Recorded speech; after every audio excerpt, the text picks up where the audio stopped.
Believe it or not, there's a presidential feud going on. What? Between former President Barack Obama and current President Donald Trump. So it all started with Obama's commencement address over the weekend when he was talking to college graduates of 2020. Here is what President Barack Obama had to say.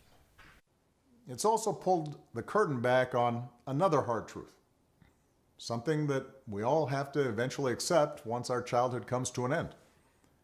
You know, all those adults that you used to think were in charge and knew what they were doing, turns out they don't have all the answers.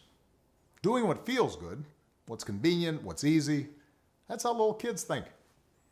Unfortunately, a lot of so-called grown-ups, including some with fancy titles and important jobs, still think that way, which is why things are so screwed up. I hope that instead you decide to ground yourself in values that last. Now, the president is firing back. Here's what he had to say about it when asked yesterday.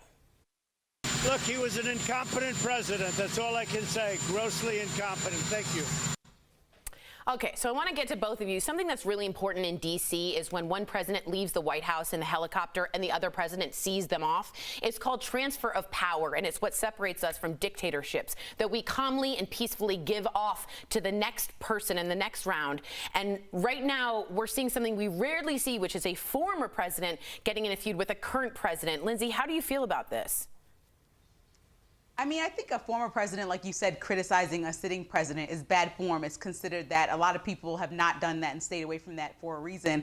But I think what has been a different precedence that's been set is that President Trump has also brought up President Obama's name several times in the past, more than other presidents have. I think that people right now are wondering, during a crisis of this magnitude, why is this happening? A lot of people are exhausted by politics. Before we had coronavirus to deal with, and now in the middle of it, it's kind of like, enough is enough. We need to come together bipartisan ways, whether it's laws or figuring out how to keep us safe. All this back and forth is not really helpful at all. Yeah, I agree. Al, real quick, Mitch McConnell said Obama should have kept his mouth shut. How do you feel about that? Obama can do as he pleases. I mean, I think as we see with a lot of the protesters storming the state houses, you are free to speak your mind as a citizen. And let's not forget, we do have a president that has gone after citizens and former presidents. Right. He had an issue with former President George Bush a couple weeks ago. So this is a president that goes after people like Rosie O'Donnell, goes after SNL, goes after the New York Times, and people are allowed to say things back just as he is allowed to say things. I think there's a lot of Americans that are not concerned with this,